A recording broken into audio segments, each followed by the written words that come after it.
Dirty Diana is genuinely and literally one of the most iconic songs ever made in the history of the music industry. In this video, we're going to talk about it, listen to it, give it a music theory breakdown, and ultimately grade it out of 10. Stay tuned.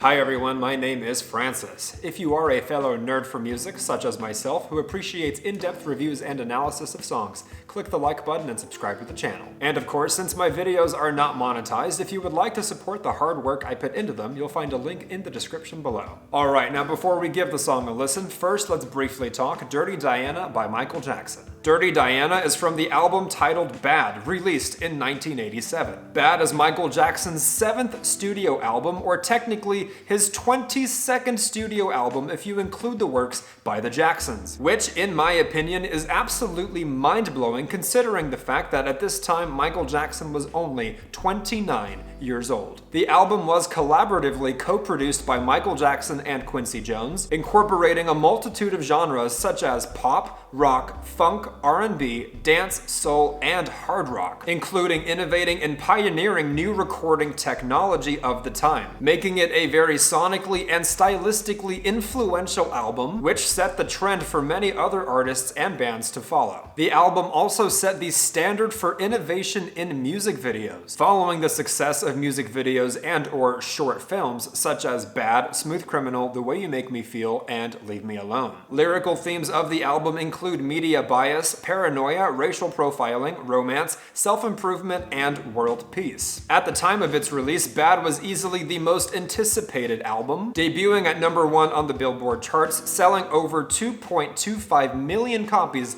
in its first week just in the United States alone, also reaching #1 in 24 other countries. An absolute blockbuster release, being the best-selling album worldwide of both 1987 and 1988. Already by 1991, it stood as the second best-selling album of all time, behind only Thriller, also by Michael Jackson. The combined success of albums such as Off the Wall, Thriller, and then Bad led to Michael Jackson being honored by George H.W. Bush in 1990, where he was honored as the Artist of the Decade, quite easily and undeniably being the most famous human being on the planet back then and for decades to come until his passing. If we're looking at it today, with over 35 million copies sold worldwide, Bad is one of the best-selling albums of all time. In 2021, it was certified 11 times platinum by the RIAA and has been named by several publications as one of the greatest albums of all time. 9 songs from the album were released as official singles, 6 of those 9 charted in the top 10, and 5 of them became a record-breaking #1 hit, including I Just Can't Stop Loving You, Bad, The Way You Make Me Feel, Man in the Mirror, and of course,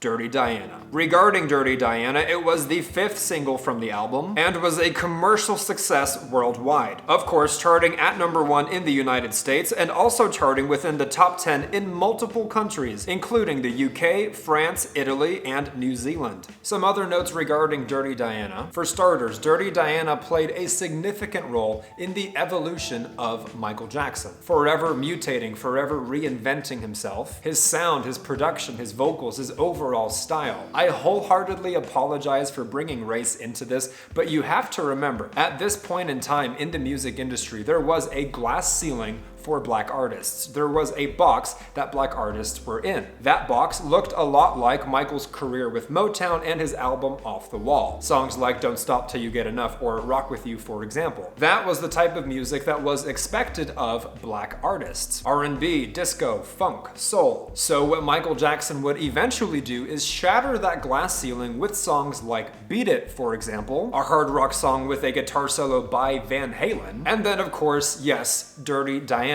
To you watching this right now, it might be like, okay, so? But just imagine how insane it must have been for a black artist who was known for soul, R&B, funk music to then go and do that. Not just breaking that glass ceiling for himself, but simultaneously opening the door wide open for other black artists to dip into all kinds of genres for decades to come. Am I saying he was solely responsible for all of that by himself? Not necessarily, but with his influence and fame, it absolutely paved the way and is why Dirty Diana is a very significant song. And his evolution, perhaps more than any other artist or band I have heard in my life, which has been a lot, absolutely astonishes me, whether it's from the 60s to the 70s, 70s to the 80s to the 90s, and even the 2000s, and so on, comparing any decade or album of his discography. And not just that, but also creating, influencing, and pioneering trends and sounds in the industry. Something that gets lost in history, naturally as music ages,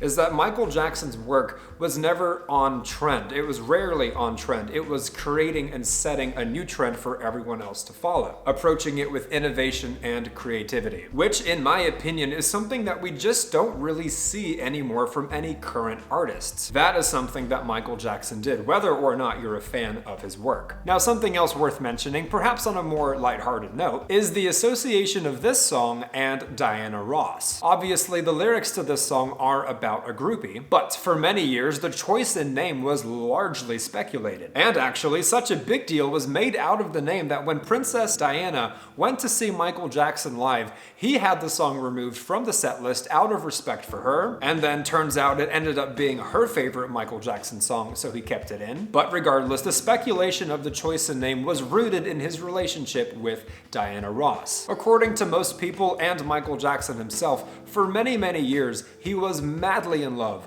with Diana Ross. Contrary to, unfortunately, very popular belief, Michael Jackson was into women. Also according to pretty much anyone who knew him personally. And so it was around this time, in the late 80s, that Diana Ross would end up marrying someone else. According to Michael Jackson, a very difficult point in his life. So much so that on his following album, Dangerous, he would write songs like Remember the Time and Who Is It? In the former, feeling nostalgic for the relationship, and in the latter, lamenting it. And so, the grapevine, the myth, the gossip, if you will, is that with this song being a negative song about the groupie, Michael, perhaps in his own pettiness, found it suiting to name it after Diana. And thus, the history of the song is now complete. Alright, at long last, it is finally time to give the song a listen, and just a heads up, I will be pausing a couple times to share my thoughts, but ultimately to avoid any copyright strikes. And a quick reminder, due to the abundance of song requests I have gotten on this channel, I have finally launched commissions where you tell me any song or album you'd like for me to hear and get my thoughts on, and I directly send you a quick video talking about it. I've had a ton of fun checking out these song and album recommendations you guys have been sending me, so keep them coming. I'm looking forward to hearing more, and you'll find the link in the description. Okay, let's start the song, and as usual, be sure to stick around after the song for a music theory breakdown from our expert, and then we're going to divide the song into specific categories, grading them each, averaging them out, and arriving at an overall score.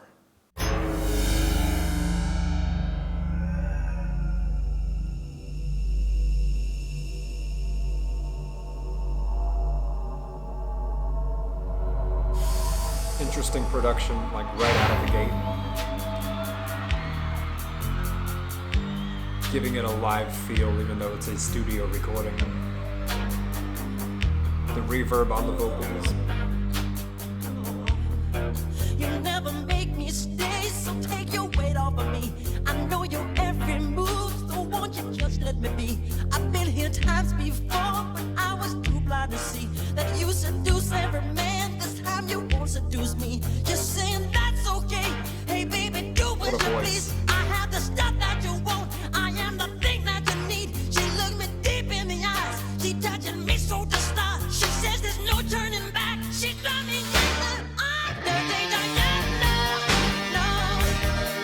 What an iconic guitar riff.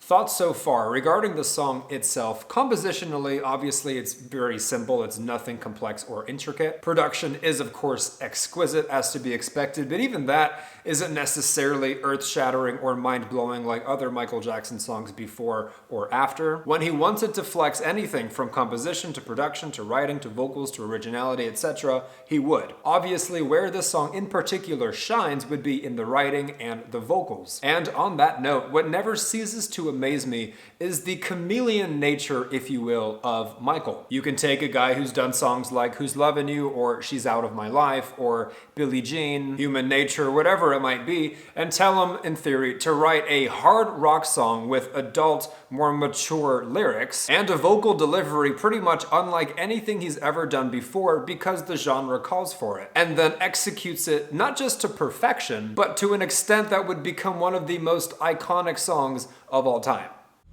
She likes the boys in the band. She knows when they come to town. Every musician's fan after the curtain. The writing is so good.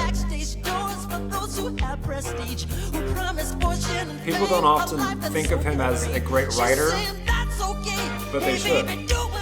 It gets lost in the rest of it.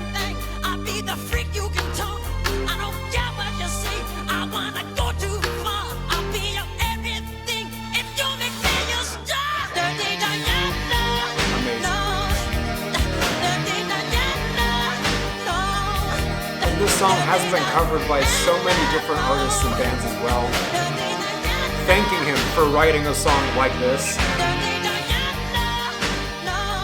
Because it's a very true story of what a lot of artists or bands go through with groupies.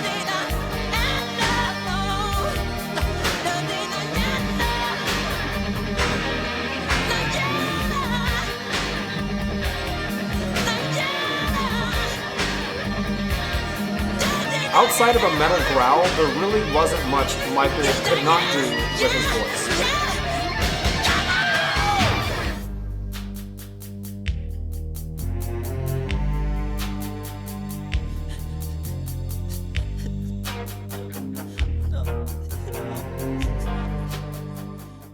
Thoughts at this point, as already mentioned, amazing writing, ridiculous vocal ability, and while I review a lot of very intricate and complicated and complex compositions and works of art on this channel, when it comes to a song like this, which is just inherently more simple in nature, what manages to impress me nonetheless, also as mentioned, would be talent. Talent, in my opinion, is what I look for in any song of any genre, of any style, of any decade, etc. And while, in my own opinion, this isn't even the best song to accurately portray or showcase Michael's talent, at least when compared to many others, even still, you're like, shit.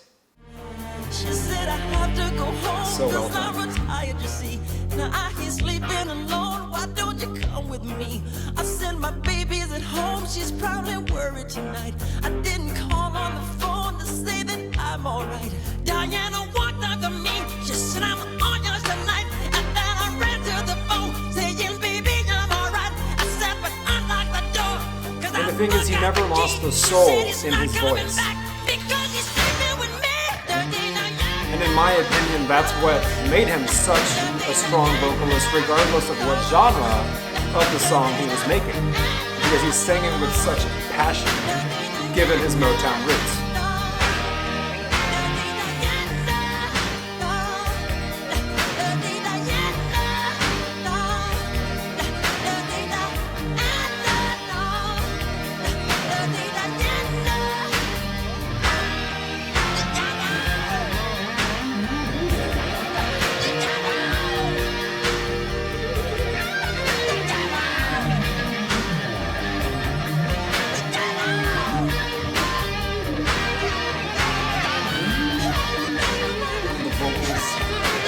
The layers of production.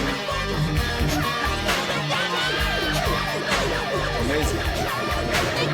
I just can't imagine being someone at this time listening to a song this hard by Michael Jackson standards and just being blown away. Alright, initial thoughts before we go to the experts corner and before grading the song. Honestly, what more can I say that I haven't already said? Decent composition, great production, amazing writing, insane vocals. Originality has me a little bit stumped, however, because on one hand, this is not necessarily an example of a sound that he pioneered, a style that he innovated. This was, in fact, him rarely hopping on a trend, so to speak. Basically recognizing the rise in popularity of genres like hard rock and or metal and saying, I'll do that. But on the other hand, regarding originality, managing to create something so historically iconic, that's definitely worth something. Otherwise, my thoughts on the song initially is what I already mentioned. Despite its simplicity, still a masterclass. However, I do have more specific thoughts regarding the categories in which I grade songs, which I'll get to when I am breaking apart the song and giving it a score. But first, let's go to the expert's corner for a music theory breakdown and to see how he grades the song's composition. Welcome to the Experts Corner. This is Dirty Diana by Michael Jackson, and I'm here to give it a composition score. Dirty Diana is in the time signature of 4/4, and it's in the key of G minor. So compositionally, this song is pretty simplistic. Let me go ahead and show you the main chord progression that's in the verses. It's 3 chords. You've got G minor, E flat major, F major, and back to G minor. 6, 4, 5, 6.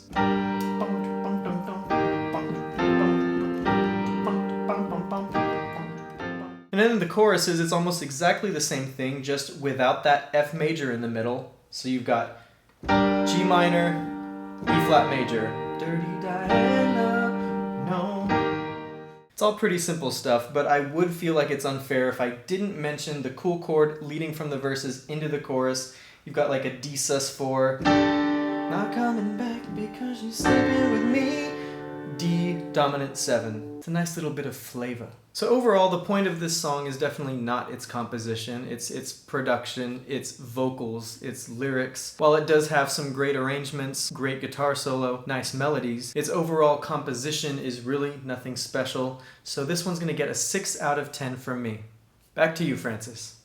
A very special thank you to our expert for providing a music theory breakdown and giving the song's composition a modest but fair 6 out of 10. And now it's time to divide the song into 4 more categories, grading them each, averaging them out, and arriving at an overall score. Starting off with the category of production specifically, when you have Quincy Jones, who's one of the greatest producers in the history of the music industry, and you have Michael Jackson, who would become one of the greatest producers in the history of the industry, you should have a damn near perfect score. However, with a song like this, yes, you have the reverb on the vocals, yes, you have the production creating that live sound, the beautiful mixing of the guitar solos, the different layers of Michael Jackson's ad-libs, so on and so forth, but even still, with the genre of the song being more hard rock, naturally that style of music, that genre of music is going to have a more minimalistic, simple type of production. With an album like Off the Wall, which was more Quincy than Michael, a lot of those songs production-wise could get 9s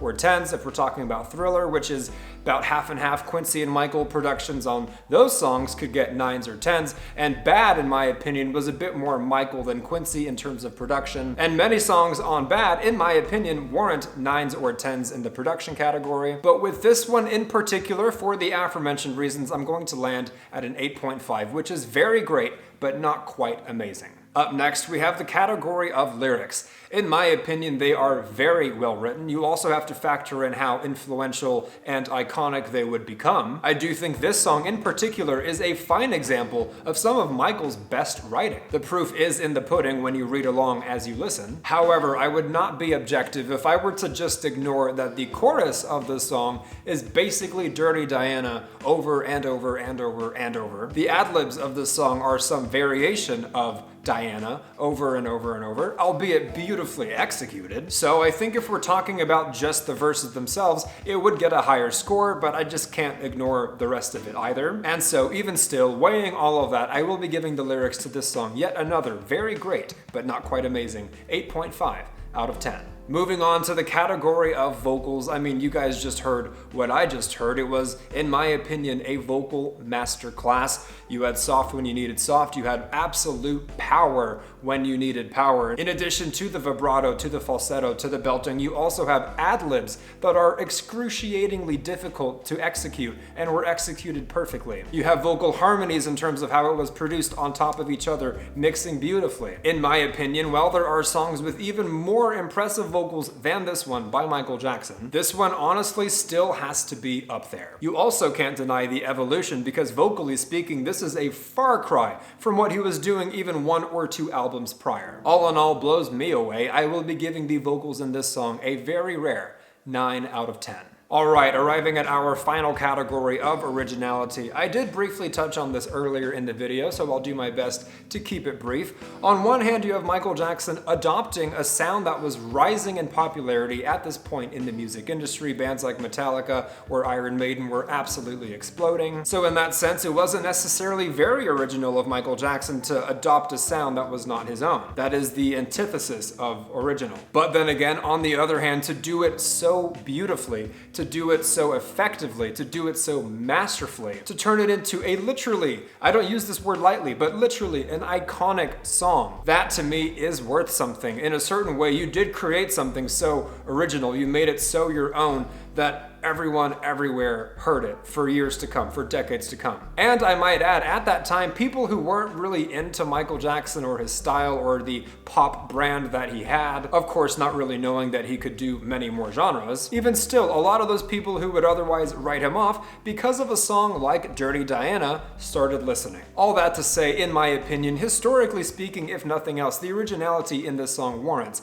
yet another very rare 9 out of 10. It is Dirty Diana after all. So now if we add it all up, including the expert's composition score, and average it out, Dirty Diana by Michael Jackson from his 7th studio album titled Bad, released in 1987, gets a great 8.2 out of 10. In my opinion, honestly, an 8.2 is fitting. I don't think this necessarily is an amazing song, one of the best songs I have ever heard in my life, which would probably be an overall 9, a 9.5, or a 10. And Lord knows, in my opinion, Michael has made songs that are 9s and 10s. I just haven't reviewed them yet. But this one in particular, not quite. All that said, of course, it is just my assessment, so in the comments below, let me know if you think I am right on the money, batshit crazy, or somewhere in between, as well as what other songs by Michael Jackson or whoever else you would like for this channel to review next. As mentioned, if you are a fellow nerd for music such as myself, click the like button and subscribe to the channel. And of course, once again, commissions are open, so if you would like a personalized review sent directly to you of any song or album of your choice, click the link in the description below. This has been another edition of Music Kingdom. Thank you so much for listening with me, and I look forward to jamming with you in the next one.